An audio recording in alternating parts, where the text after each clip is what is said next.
Okay, here's our 3D rendering of the kitchen.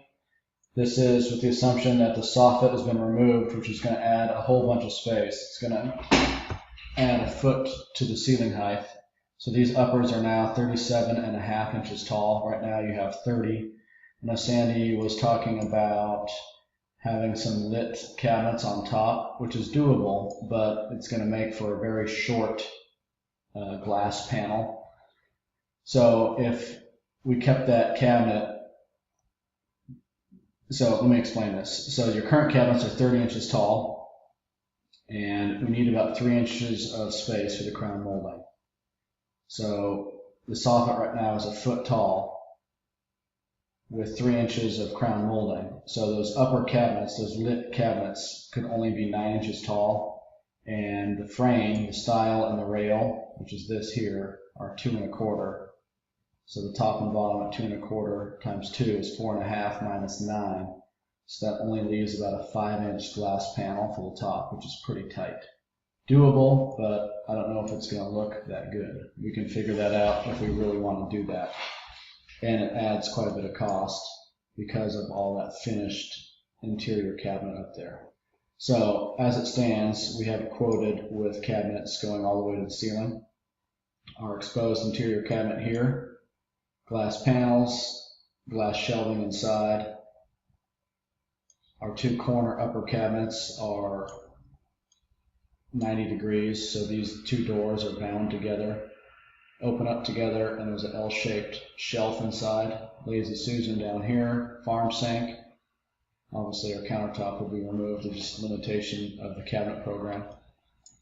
This is the fridge leg I was referring to, which is panelized and matches the fronts of your cabinets. Pulled as tight as we can to this end of the wall, about 4 inches, crown molding all the way across the top.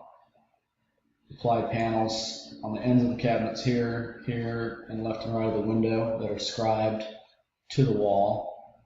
It gives a really nice built-in look. The only dead space we have is to the right of the dishwasher, just with the way things laid out, because that window is about 6 inches off center. So we have a little bit of dead space here, which isn't that big of a deal. This cabinet goes all the way to the corner with usable space. Mind you, it's going to be a little tough to get to, but you can use all of that. And this new run of cabinets here, and we can flip-flop this around, drawers or doors, whatever you want. Drawer stack here, another drawer stack. I moved the range a little bit just to balance out these 2 cabinets, that they're the same. This cabinet above the microwave would go here, pops out about 4 inches, or excuse me, 2 inches, just to give it a little bit of depth. This cabinet comes out 25.5 inches. So the granite terminates into the side of this fridge leg and gives it a nice clean look. So this fridge leg is a slab. We don't want to panelize it like this one because of the cabinets touching it. So that's what we have for the new kitchen layout. If we want to do the island, it's tight, but it'll fit. So 32 inches, as I mentioned, is the minimum you can go from countertop to countertop. So if we do that, this granite top is 21 inches by 48. We can go a little bit longer, but I just shortened it up just to give a little bit more room back here. Your marble top right now is 30 by 54, so you have to cut it down in width and length. These base cabinets are only 18 inches deep, so something to think about. But if you really want the island, we can get it in there. So there is not a trash rollout against any of the cabinets against the wall.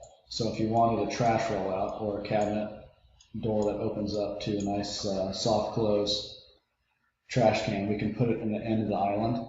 Those are about 18 inches wide, which is what this is, and about 24 deep. So half of this space would be used up by that trash rollout. This would be a blank panel here. I know we're really looking down on a sharp angle here. But we could have a drawer and doors over here on this end of the island where the trash rollout is. So the trash rollout would take up essentially this half of the island. So that's where we're at with the kitchen. Jumping over to the living room. I put a makeshift cabinet in here to make up the space for the hearth and the fireplace.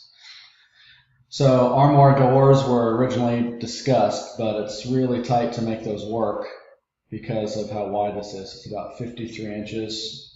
So even if we open them and tuck them back, they're not going to go out of the way completely. So unless we come out quite a bit more. So these base cabinets are 24 inches deep. These uppers are 16. So all of this is finished white. Sides of this, a wood top.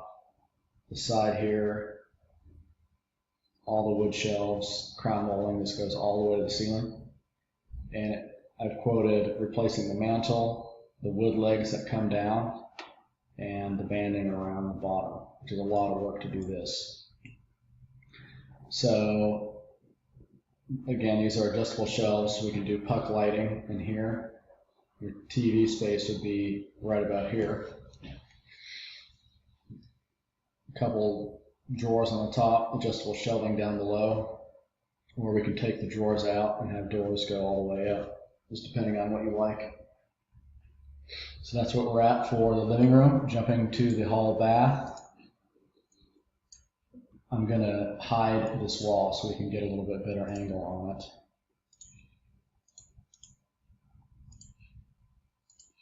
Okay, so this is our hall bath. And the reason I didn't want to put that other linen cabinet in there, if we do this floor to ceiling cabinet, it's going to take up quite a bit of space, and it's going to be very tight if we put that other cabinet right here. I just don't recommend doing it. This is going to be a massive amount of storage. This vanity is 21 deep. This one comes out about 22.5, which is close to the edge of the door. And just a limitation with the program, I can't put in the furniture type feet that you want on the bottom here, but we can leave this open for the baskets for storage here, and our single sink vanity here with the crown molding, prepping for granite. This is panelized, this is shaker, it's all the same shaker, conversion varnish throughout, and this side is a slab side here. Again, we don't want to panelize this because of the cabinet running into it. The last is the master. And of course, this is all to scale with everything. And again, I'm going to hide this back wall where the shower is so we can get a better angle.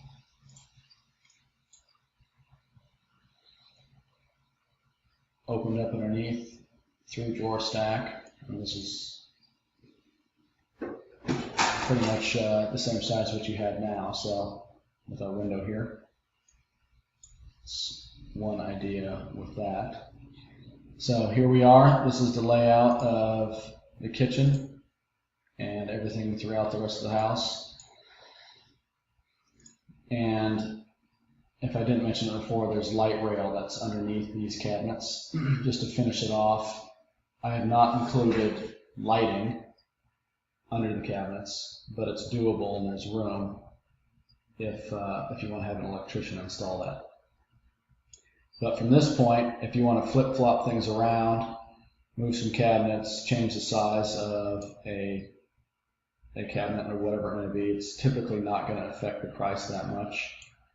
So if you have any ideas, suggestions, don't be bashful. This is for you. I want you to like it. So let me know if you have any questions or suggestions and we can take a look at it. Thank you.